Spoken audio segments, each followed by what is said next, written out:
La realidad nacional.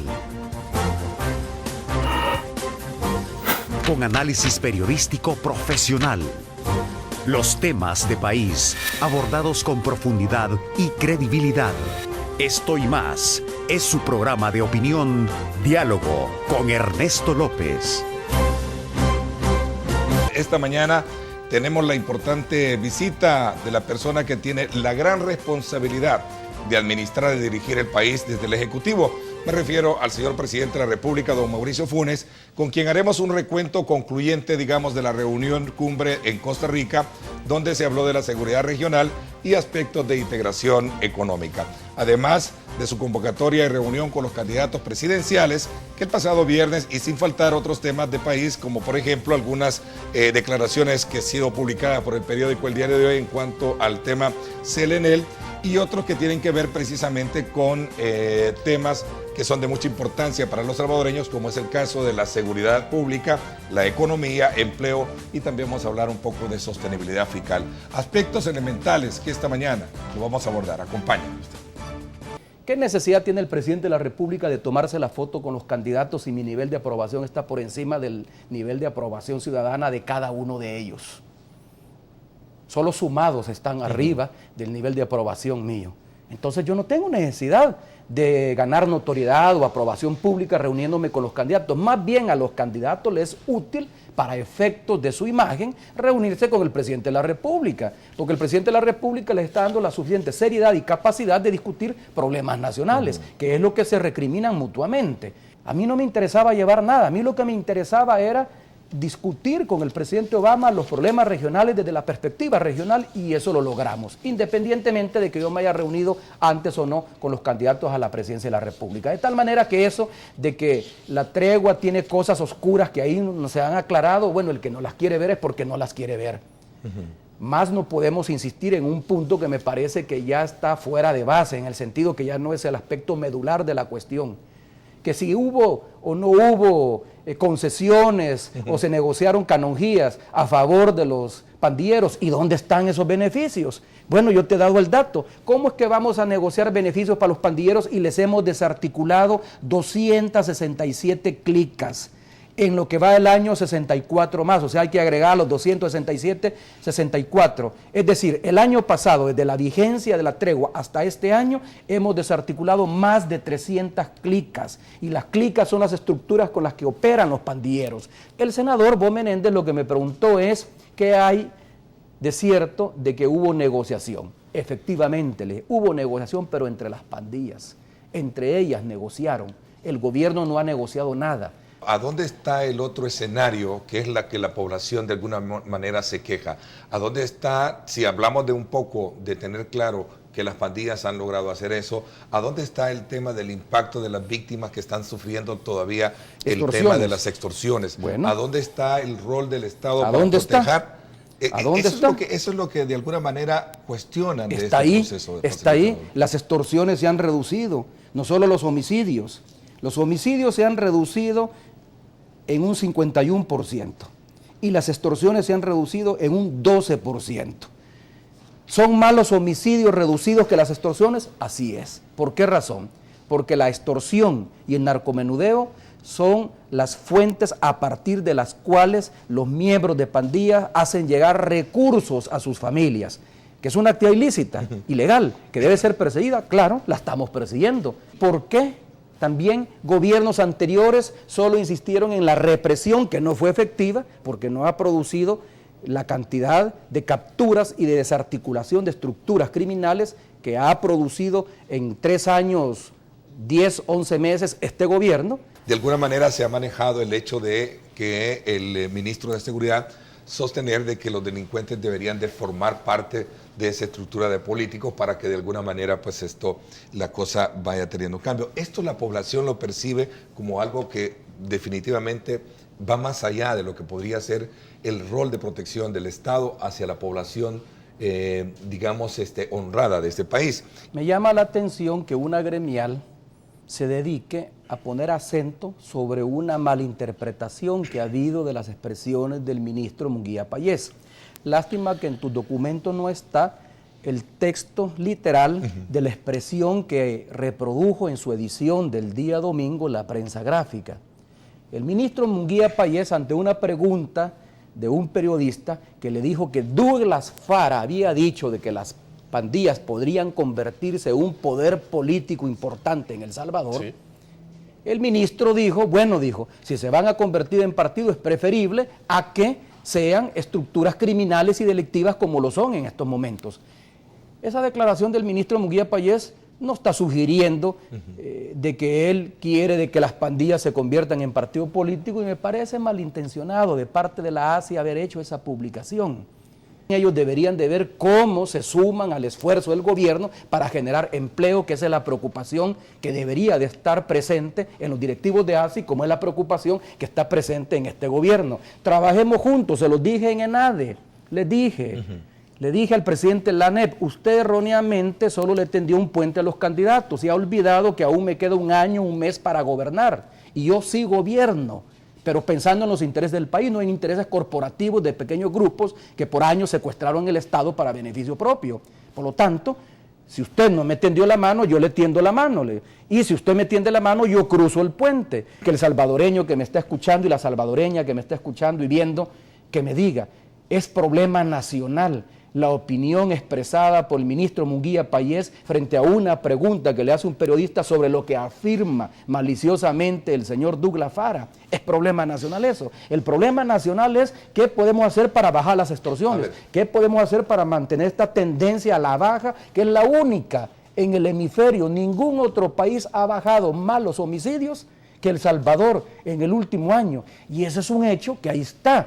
Que yo no quiero que me lo celebren los candidatos, porque seguramente lo van a usar con propósitos electorales, pero al menos que no se conviertan en piedra en el zapato. Para bien o para mal, como se haya escrito, se haya malinterpretado las declaraciones del ministro, en algún momento pues pero eso no está... son declaraciones como para dar lugar a sacar un pronunciamiento. Pero es un comunicado bastante contundente en cuanto a todo lo que sostiene. Sí, pero ASI debería preocuparse más por la necesidad de lograr un pacto fiscal, por lograr la sostenibilidad fiscal del país, por ver qué estrategia implementamos para generar empleo. A eso voy, qué bueno, presidente, porque usted me hace recordar ese momento tan expresivo como fue el caso del evento ENADE, donde obviamente se habló de roedores y otras cosas, y al final de cuentas... No se habló de roedores. El presidente en ese momento, cuando le estaban diciendo de que usted era el responsable... Bueno, no sabía para dónde iba. Sí. Comenzó a hacer referencia de una noticia de hace un año aproximadamente, donde un navío italiano naufragó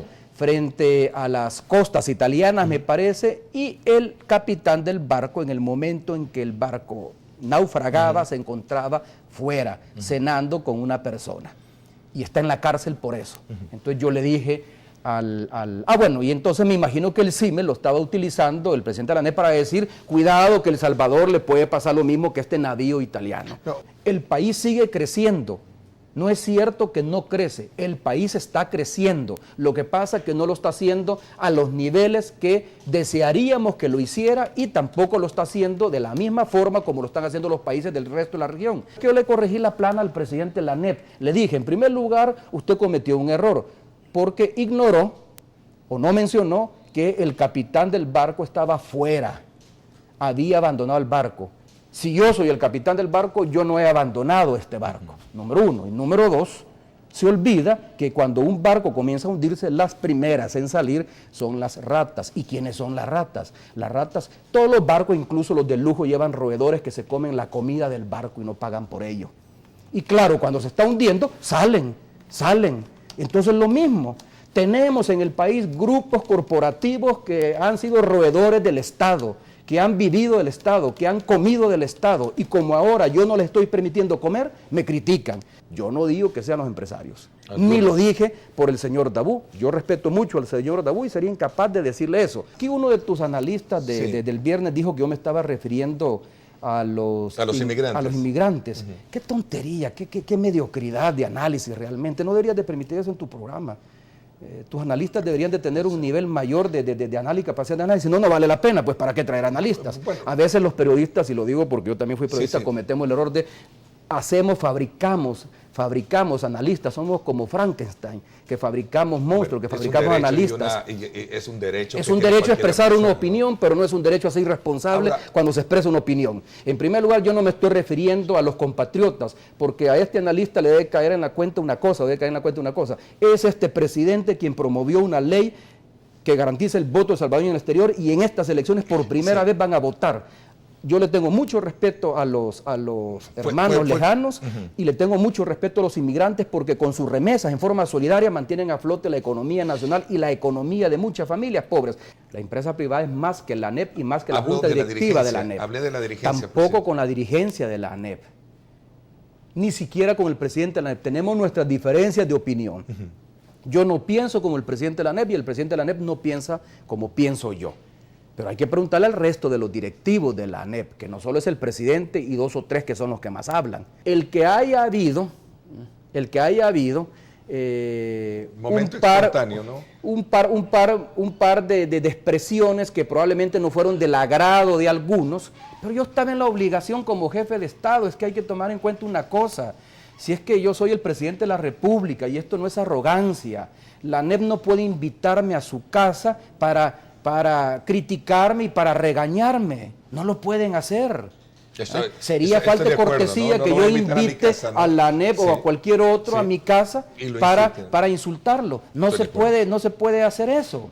Entonces yo soy el presidente de la República, yo tenía que dar alguna respuesta. El que calla, otorga. Yo no me podía quedar callado, porque eso es como darle razón a lo que le estaba diciendo. Lo retoma Miguel Acayo también en otro de los periódicos, donde dice: estamos peor que hace 4 años. Bueno, pero ahí el ladrón juzga por su condición, o el que las hace se las imagina. No me pongas como ejemplos columnistas que tradicionalmente han criticado este gobierno, y es lo menos que se puede esperar de ellos. La situación fiscal demanda de un acuerdo de sostenibilidad fiscal, demanda de un pacto fiscal. Hagámoslo, pongámonos de acuerdo. Cómo debemos de gastar, pero también qué esfuerzo hay que hacer para hacerle llegar más ingresos al país. O sea, lo acusan o lo señalan a su gobierno de despilfarrar dinero. Y le voy a poner un caso, voy a retomar, aunque a lo mejor parte del segmento del discurso que en ENADE dijo el ingeniero Dabú. Las señales de que hemos entrado a un estrecho de aguas poco profunda en materia económica son claras. Desde hace varios años venimos diciendo: el PIB nacional no crece más del 2%. Ahí está la primera corrección. Ahí está la primera corrección. Desde hace varios años, no, tendría que haber dicho: desde hace 30 años el PIB no crece a los niveles que necesitamos crecer. Primera corrección, dale. La pobreza ha aumentado, la inversión ha caído a sus niveles. Ahí está la segunda corrección. La pobreza ha caído con nosotros. La pobreza ha caído. El problema de los indicadores de pobreza es que solo se mide pobreza de ingresos, y el ingreso cae cuando crecen los productos de la canasta básica, como ocurrió el año pasado. Pero desde mediados del año pasado estos productos han comenzado a caer, a tal punto que la inflación también ha caído. La pobreza no solo es de ingresos. ¿Qué se dice de que hoy hay más hogares con agua potable, hoy hay más hogares con energía eléctrica, hoy hay más hogares con agua y saneamiento, hoy hay más salvadoreños que reciben servicios de salud, hoy tenemos 1.300.000 estudiantes que reciben gratuitamente útiles escolares, uniformes y zapatos? Esos datos no los toma en cuenta el presidente de la ANEP cuando habla de que, y dice, la pobreza ha aumentado. La inversión ha caído en sus niveles más bajos. Según, tercera corrección, la inversión es de un promedio del 15% en los últimos 30 años, según datos del Fondo Monetario Internacional. Por lo tanto, para quien escribió este discurso y para quien lo replica, lo retuitea, debe tomar en cuenta que la inversión no ha caído con este gobierno. La inversión ha sido baja en los últimos 30 años. ¿Por qué razón? Porque no hemos podido remover los obstáculos para que haya más inversión. El diario de hoy publica una entrevista con el expresidente Francisco Flores, que refuta no solo publicaciones del diario de hoy traes a la entrevista. Bueno, de hecho es parte del tema que se ha venido manejando. Bueno, veamos, ¿qué dice el diario de hoy? Dice: cuestiona que si les pareció que el contrato es lesivo, que es parte de los argumentos 3 que usted ha planteado para el país, ¿por qué no lo impugnaron? La segunda pregunta: si consideran que el arbitraje internacional también era ilegal, ¿por qué se presentaron a debatirlo? Son 3 aspectos que plantea esta entrevista, que obviamente publica el periódico de hoy. Y cuando usted me dice que solo del diario de hoy, es porque, bueno, habrán otros que tengan y no hay tiempo para abordar. No, yo digo en esta entrevista. Mira, en primer lugar, el diario de hoy se ha dedicado a defender la posición de los malos. ¿A qué me refiero con la posición de los malos? La posición de los que quieren que entreguemos un recurso que es de los salvadoreños. Yo se los dije a los empresarios, no me pidan a mí hacer desde el gobierno lo que ustedes no son capaces de hacer con sus empresas. El contrato que se firmó en tiempos del presidente Flores, que es lo que debería de estar explicando. Es lo que debería de estar explicando él, por qué se firmó ese contrato y por qué en menos de 24 horas se modificó los términos del contrato para favorecer los intereses del inversionista extranjero. Este contrato que le permitió a Enel participar y hacerse de un bien público, no fue autorizado por la Asamblea Legislativa, ni tampoco se le puso límite. A veces cuando me siento aquí me da la impresión de que la gente piensa de que yo soy como los presidentes anteriores que tenían el poder total, que controlaban el gobierno, que controlaban el partido, que controlaban la Asamblea, que controlaban la Corte Suprema de Justicia, la Fiscalía, la Corte de Cuentas. Acá no, acá hay separación de poderes. La realidad nacional.